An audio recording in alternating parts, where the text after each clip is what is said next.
Salut à tous, on se retrouve aujourd'hui pour parler du FC Barcelone en ce samedi 6 janvier. On commence aujourd'hui avec les 2-1 en Espagne. Mundo Deportivo Sport et ça parle de Victor Roque.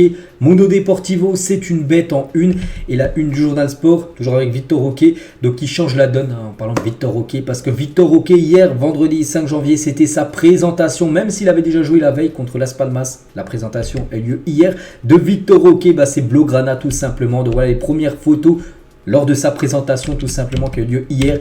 Donc voilà, concernant Victor Roque bien sûr. Donc il y avait Deco, le directeur sportif, il y avait aussi Rafa Just. Rafa Just c'est le vice-président. En gros, c'est le bras droit de Juan Laporta qui n'était pas présent. Laporta, je vous dire juste après pourquoi. Donc, Victor Roque était bien sûr présent. Bon, c'était sa présentation. Donc là, la famille Roque avec sa femme, parce qu'elle est mariée avec sa sœur et ses parents, tout simplement. Mais Victor Roque, il a dit lors de cette présentation hier, c'est un rêve devenu réalité d'être ici avant que je fasse mes débuts. Donc hier, donc là, on parlait de Las Palmas. Xavi m'a dit d'être calme. Mes coéquipiers m'ont très bien reçu de la meilleure façon possible. Voilà ces premiers mots qu'il a pu dire lors de sa présentation. Victor Roque, et c'est un nouveau membre du club, c'est un socio maintenant du côté du FC Barcelone, et Rafa Just qui était présent. Tout d'abord il a dit bonne année à tous, bienvenue à Victor, cela fait peu de temps qu'il est arrivé, vous savez ce qu'un joueur brésilien représente pour le Barça, c'est la magie, le sourire. Et il a dit Rafa Just, j'ai demandé à Xavi ce qu'il pensait de Victor Roque, il m'a dit que c'était une bête compétitive, il est là depuis peu mais il a une attitude impeccable, il a fait des actes de peña, je ne sais pas trop ce que c'est, bref il sait ce que représente notre club. Donc voilà ce qu'a pu dire Rafa Just, le bras droit de Laporta. Et pourquoi Laporta n'était pas là? Donc Laporta n'était pas présent à la présentation de Victor Roque pour des raisons personnelles. Il était également absent du match contre Las Palmas. Donc voilà, parce qu'il a des trucs à gérer de son côté. Voilà pourquoi il n'était pas présent. Juan Laporta.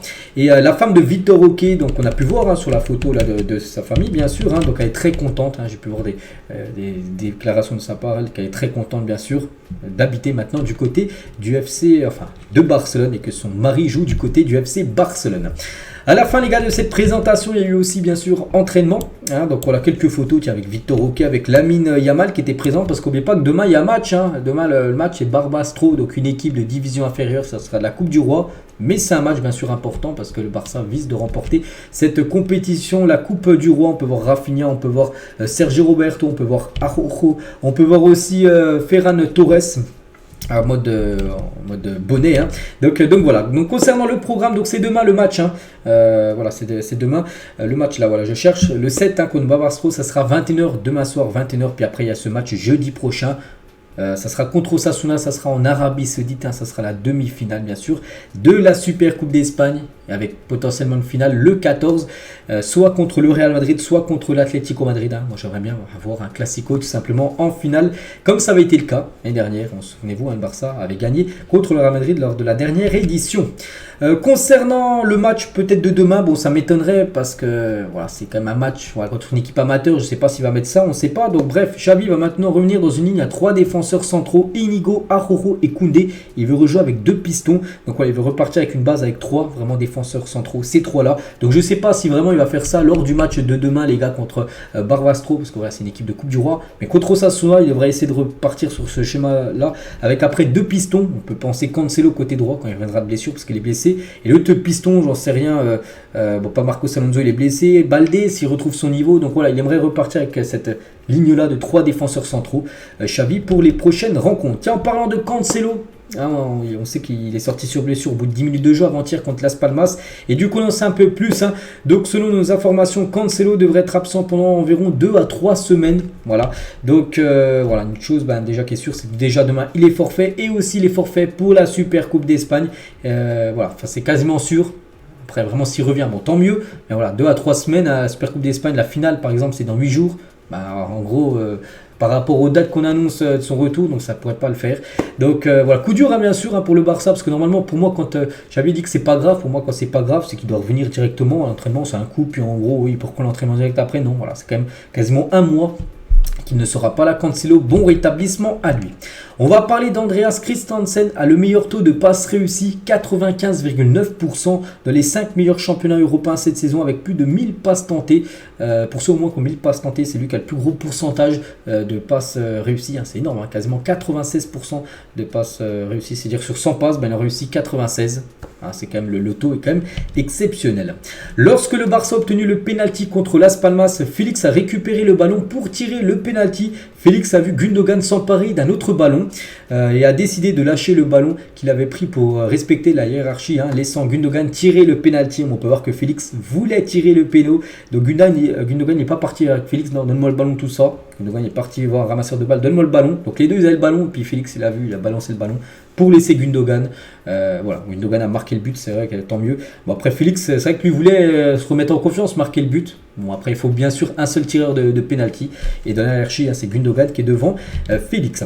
Au sein du Bayern, il pense que Araujo serait une solution parfaite pour la défense, de la même manière que Harry Kane l'était en attaque. C'est vrai qu'Harry Kane, ça a été la grosse recrue du côté du Bayern, et maintenant ils veulent la grosse recrue en défense centrale. Il vise tout simplement Araujo. Ça date pas d'aujourd'hui ou hier, cette rumeur Araujo du côté du Bayern, ça date quand même depuis quelques semaines, au moins peut-être voire 2 mois. Donc voilà, Araujo, mais pas qu'il joue quand même du côté du Barça. Et le Bayern veut le défenseur, peut-être le meilleur défenseur du Barça là, sur les 4-5 dernières années. Donc Araujo reste la cible prioritaire du Bayern. Le Bayern serait même prêt à payer plus de 70 millions d'euros, ce qui ne sera pas suffisant. Le transfert en janvier est peu probable. Le Barça ne va pas lâcher Araujo en plein milieu de saison, non. L'été prochain, là, on verra. Mais Araujo ne devrait pas prolonger son contrat avec Barcelone de sitôt. Donc voilà, bon après, 70 millions d'euros, ça ne sera pas suffisant pour le Barça. Le Barça attendrait, pour parler de négociation, il faudrait au moins les 100 millions d'euros, passer cette barre des 100 millions. Après, c'est vrai que 100 millions d'euros, peut-être qu'il y en a qui se disent, oui, mais tu perds Araujo, mais n'oublie pas 100 millions d'euros, on parle quand même. Donc dans les caisses du club, ce serait... énorme de rentrer une telle somme d'argent. Donc on verra. Bon, après l'hiver, les gars, il quittera pas le club, ça, il n'y a pas de souci. Araujo. Une journaliste, les gars, donc je suppose une journaliste, une streameuse, j'en sais rien. Donc elle a dit, le Barça doit attendre que Girone et le Real Madrid perdent des points et jouer chaque match comme s'il s'agissait d'une finale pour gagner la Liga, c'est vrai. Donc le classement, c'est que le Barça, 3e à 7 points de retard sur Girona et le Real Madrid. Donc voilà, c'est vrai que Girone doit perdre des points et Real, parce que même si, par exemple, le Barça gagne tous ses matchs devant, et deux autres aussi gagnent tous leurs matchs, donc le Barça finira à la 3e position. Mais bon, il faut que si Girone et le Real perdent des points, il faut que le Barça après assure et joue vraiment à chaque match comme une finale et gagner chaque rencontre. Donc voilà, concernant ces rencontres, à noter les gars que le Barça contre Girone et le Real Madrid se déplacera, parce que le Barça a en plus accueilli ces deux équipes au Stade Montjuïc et c'est quand même, ça s'est clôturé sur 2 défaites qu'on fait mal.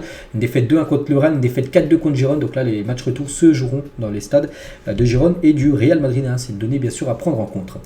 Gundogan a disputé tous les matchs cette saison, jouant 90% de toutes les minutes disponibles. Attention, parce qu'on sait, voilà, quand un joueur joue trop, des fois il y a risque de blessure. Un dernier en date, il y a à peu près un mois et demi, on sait c'est qui. C'est Gavi, c'était à peu près la même chose. Attention, je l'avais dit, en plus 2-3 jours avant qu'il se blesse. Attention, il joue beaucoup, il doit souffler. Puis il avait été blessé avec l'Espagne. Donc lui aussi, attention, il a joué 90 minutes, les minutes disponibles. Attention à Gundogan, parce que ce serait une énorme perte, bien sûr, de le perdre sur blessure pour les prochains matchs. Parce que là, vraiment, on va rentrer dans la phase charnière, on peut dire, d'une saison.